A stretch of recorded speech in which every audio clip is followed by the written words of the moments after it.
வணக்கம். நம்ம குடும்பத்துல எல்லாம் குழந்தைகள் ஏதாவது உண்மைக்கு புறம்பா சொல்லுச்சுன்னு வைங்களேன், உடனே பெற்றோர்கள் என்ன தெரியுமா பண்ணுவாங்க, முந்தியெல்லாம் நிமிட்டாம்பழம் கொடுத்துருவாங்க. நிமிட்டாம்பழம்னா ஒன்று காதை திருகிறது இல்லை தொடையை திருகிறது அப்படிங்கிறது நமக்கு எல்லாம் தெரியும்.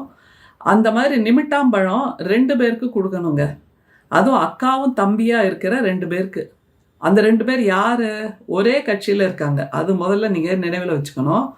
ஒருத்தர் ஃபாரின் ரிட்டர்ன், நம்ம ஊர்லலாம் ஃபாரின் ரிட்டர்ன் அப்படிங்கிற வார்த்தையை கொஞ்சம் கிண்டலும் கேலியுமா பயன்படுத்துவோம். ஆமாம், இவர் பெரிய ஃபாரின் ரிட்டர்ன் சொல்ல வந்துட்டாரு அப்படின்னு. ஏன் அப்படின்னா, ஒரு வெளிநாட்டுக்கு போய் கோட் சூட் போட்டுட்டு ஷூ டை எல்லாம் போட்டுட்டு படிச்சுட்டு வந்துட்டாலே என்னவோ அவங்க தேவலோகத்துலேருந்து குதிச்ச மாதிரியும், இங்கே இருக்கிற மக்களுக்கு ஒன்றுமே தெரியாது அப்படிங்கிற மாதிரியும் அவங்க பிஹேவ் பண்ண ஆரம்பிச்சிருவாங்க. அப்புறம் நான் தான் உங்களை எல்லாம் விட உயர்ந்தவன், எனக்கு தான் எல்லாம் தெரியும் அப்படின்னு ஒரு அதிமேதாவித்தனத்தை அவர்கள் அந்த நடத்தையில வார்த்தையில எல்லாத்துலேயும் காமிப்பாங்க. அதனால அவங்களுக்கு போயா நீ எல்லாம் ஒரு பெரிய ஃபாரின் ரிட்டர்ன் எங்களுக்கு சொல்ல வந்துட்ட, தெரியாதாக்கும் அழகு அப்படின்னு நம்ம மக்கள் இயல்பாக சொல்லுவோம்.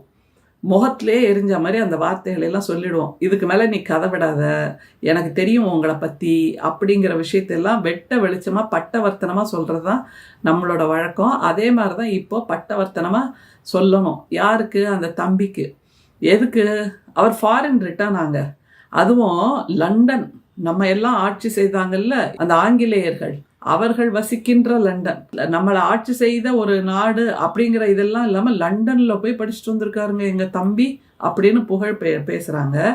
லண்டனில் இங்கே இருந்தப்பவே 20,000 புக்ஸ் படித்து ஒன்றும் கிழிக்கலை இந்த தம்பி.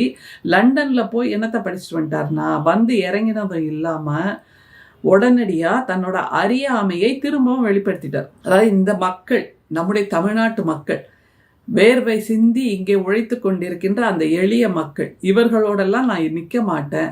என்னோடது ஜியோ பாலிட்டிக்ஸ், நான் இன்டர்நேஷ்னல் லெவல் பாலிட்டிக்ஸ் பண்ணுறவன் அப்படிங்கிற ஒரு தோரணையில் இவர் பேசுகிறத கேட்டுட்டு அங்கே சுற்றி இருக்கிற மக்கள் கைதட்டுறாங்களே, அவங்கள்ட்ட ஒரு கேள்வி கேட்கணும். ஐயா, அம்மா, நீங்களும் இந்த மாதிரியான ஜியோ பாலிட்டிக்ஸை புரிஞ்சுக்கிட்டீங்கன்னா எப்படி இவர்களுடைய திட்டங்கள் உங்களுடைய வாழ்வாதாரத்தை கெடுக்கிறது? நீங்கள் வசிச்சிட்டு இருக்கிற ஊர், நீங்கள் வாழ்ந்துட்டு இருக்கிற அந்த ஊர், அங்கே இருக்கக்கூடிய இயற்கை நிலைகள், அங்கே இருக்கக்கூடிய செல்வச் செழிப்பான மண் வளம் எல்லாத்தையும் இவங்களோட கொள்கைகள் இல்லாமல் ஆக்குது. இன்னைக்கு அரிட்டாப்பட்டின்னு ஒரு இடத்துல ஆரம்பிக்கலாம், நாளைக்கு உங்களை சுற்றி இருக்கின்ற நீங்கள் வசிக்கின்ற ஊருக்கும் அது பிஜேபியின் தவறான கொள்கையால் வந்து சேர்வதற்கு நிறைய நாள் ஆகாது. எனவே நீங்கள் இப்போ கைதட்டுறீங்க, ஆனால் உங்களை போன்ற எளிய மக்கள் தான் அரிட்டாப்பட்டியில் கொதித்து போய் எழுந்து நின்று இப்போ போராட தயாராயிட்டாங்கிறத நினைவில் வச்சுக்கோங்க. ஜியோ பாலிட்டிக்ஸ் படித்தாராம், அவருக்கு முன்னாள் பிரிட்டிஷ் பிரைம் மினிஸ்டர்லாம் பாடம் எடுத்தாங்களாம். அது இயல்பாக நடக்கிறதுங்க. ஏன்னா நாங்கள்லாம் கூட பல கல்லூரிகளுக்கு பல்கலைக்கழகங்களுக்கு கிளாஸ் எடுக்க போவோம், அது இயல்பு. அதை ஒரு பெரிய விஷயமா சொல்லிக்கிறீங்க அப்படின்னா அவர்கள் பேசியதிலிருந்து நீங்கள் என்ன விதமான உண்மைகளை புரிந்து கொண்டீர்கள், எப்படி மக்களுக்கு ஆதரவாக நிற்கணும் எல்லா அரசியல்வாதிங்கிறத புரிஞ்சுக்கிட்டீங்களான்னா அதை மட்டும் புரிஞ்சுக்காம வந்துட்டாருங்க இந்த தம்பி. எவ்வளோ பெரிய தப்பு இல்லை, அதை மட்டும் புரிஞ்சுக்கல. ஆனால் பெருமை, அப்படியே காலரை தூக்கி விட்டுக்கிட்டு கோட் சூட்டு ஷூ டை எல்லாம் மாட்டிக்கிட்டு நான் ஜியோ பாலிட்டிக்ஸ் படித்தேனாக்கும் லண்டனில் அப்படின்னு ஆக்ஸ்ஃபோர்ட் யூனிவர்சிட்டியில் போய் படிச்சுட்டு வந்தேன் அப்படின்னு பெருமை பேசுகிறாரு. வழக்கம் போல் இவர் வகித்த பதவியாலையும் யாருக்கும் பிரயோஜனம் இல்லை, இவர் படித்ததா சொல்கிறாரு 20,000 புக்ஸாலையும் யாருக்கு பிரயோஜனம் இல்லை, இவர் கட்டியிருந்த அந்த ரஃபேல் வாட்சுக்கான பில்லையே இன்னும் கொடுக்கலீங்க.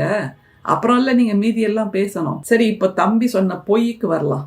இவர் சொல்கிறார் அரிட்டாப்பட்டியை பற்றி, இறங்கினதும் இறங்காதுமா, அரிட்டாப்பட்டியில் 10 பேருக்கு பிரச்சனை வரும், 10 பேருக்கு நஷ்டம் வரும், 10 பேருக்கு லாபம் வரும்.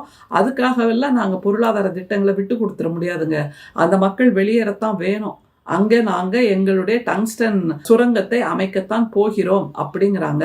ஆனால் இந்த அரிட்டாப்பட்டி, இந்த மேலூர் பகுதி என்பது எப்படிப்பட்ட ஒரு பல்லுயிர் பகுதி என்பதை நம்முடைய தமிழக அரசு அதை நிலைநிறுத்தி அதற்காக சிறப்பு திட்டத்தை கொடுத்திருக்கிறது. எப்போ? நம்முடைய திராவிட மாடல் முதல்வர் பதவியேற்றதுக்கு அப்புறமா. இதே அரிட்டாப்பட்டியில சுரங்கம் தோண்டுவதற்கான ஆரம்பகால நடவடிக்கைகளை 2018, 19, 20 வருடங்கள்ல தாங்க பண்ணியிருக்காங்க. அப்படின்னா ஊர்ந்து போய் முதலமைச்சர் ஆனார்ல ஒருத்தர், எடப்பாடின்னு இபிஎஸ் என்று, அவர் காலத்தில் தான் இதற்கான முகாந்திர வேலைகள் நடந்திருக்கின்றன. அப்படின்னா அப்படின்னா பிஜேபிக்கு அவர் ஜால்ரா அடித்து கொண்டிருந்தார். நீங்க எங்க ஊர் மக்களோட வாழ்வாதாரத்தை இல்லாமல் ஆக்குங்க, அவங்கள குழிக்குள்ள தள்ளி மண்ணை போட்டு மூடுங்க, நாங்க எதையுமே கேட்டுக்க மாட்டோம், எங்களுக்கு வேண்டியது எங்க மேல நீ கை வச்சிடாத, எங்க மேல வழக்கு போட்டுறாத, எங்களுக்கு அமலாக்கத்துறையை அனுப்பிடாதேங்கிறது அவரோட ஒரே நோக்கமாக இருந்திருக்கிறது. முற்றம் முழுக்க தமிழ்நாட்டு மக்களின் நலனுக்கு எதிராகவே எடப்பாடி அவர்கள் இருந்திருக்கிறார்கள்ங்கிறதுக்கு பல தரவுகள் இருக்கின்றன. அதனால இப்போ நம்முடைய அரிட்டாப்பட்டி மக்கள் எதிர்த்து குரல் எழுப்புகிறார்கள் இல்லையா, அப்போவே அவங்க எதிர்த்து போராடி இருக்காங்க. ஆனால் அதை இபிஎஸ் என்கின்ற எதிர்க்கட்சி தலைவர் கேட்பதாகவே இல்லை, கேட்டிருக்கவில்லை அவர் முதல்வராக இருந்த போதுங்கிறத இப்போ அரிட்டாப்பட்டி மக்கள் ரொம்ப விலாவரியா பேசுறாங்க.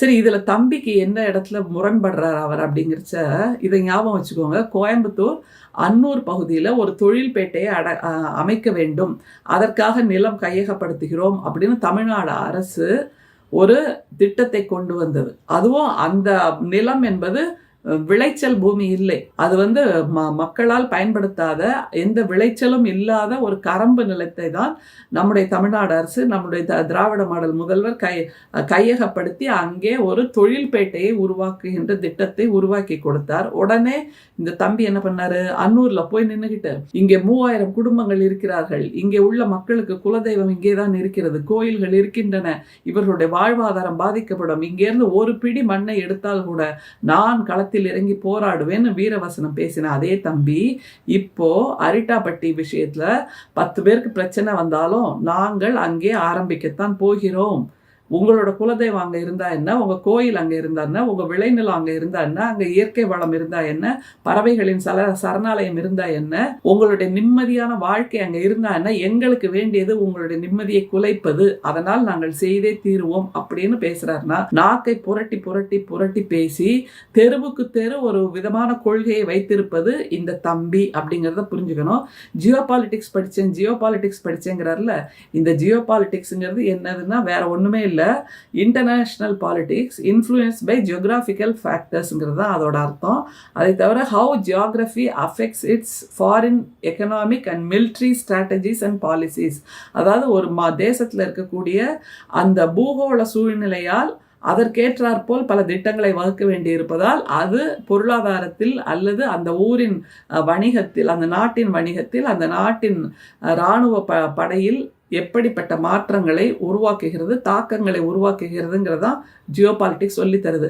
அதில் அவங்க எல்லாரும் கடைசியில் நிற்கிறது, nothing can be done against the wishes and will and life of common people அப்படிங்கிறதான். பொதுமக்கள், சாதாரண பொதுஜனத்துக்கு துன்பம் வருவது போல் எந்த திட்டத்தையும் நீங்கள் செயல்படுத்தக்கூடாது என்பதுதான் ஜியோ பாலிடிக்ஸில் உலக தலைவர்கள் நிற்கின்ற ஓர் இடம். ஆனால் தம்பி, அவரோட பிஜேபி கட்சி, நம்முடைய மாண்புமிகு பிரதமர் எல்லோரும் இந்திய மக்களுக்கு எதிரானவர்களாக இருந்து திட்டங்களை தீட்டுகிறார்கள் என்பதனால் தம்பியோட இந்த நாக்கை புரட்டி பேசுகின்ற அந்த ஃபாரின் ரிட்டர்ன் பேச்சு எப்படி எடுபடும் என்பதை பார்க்கலாம். நாம் அத்தனை பேரும் அரிட்டாப்பட்டி மக்களோடு துணை நிற்கிறோம் என்பதுதான் உண்மை. இன்னொரு அக்காவை பற்றி சொல்கிறேன்னு சொன்னேன்ல, அதை இன்னொரு வீடியோவை பேசலாம், சரியா? ஏன்னா இந்த வீடியோவை நம்ம கேட்டு டைஜஸ்ட் பண்ணி அரிட்டாப்பட்டி மக்களுக்கு நாங்கள் துணை நிற்கிறோம், we are with Madurai, Melur, Arittapatti, no tungsten என்று நாம் நிச்சயமாக போராடியாக வேண்டும், செய்வோம். நன்றி, வணக்கம்.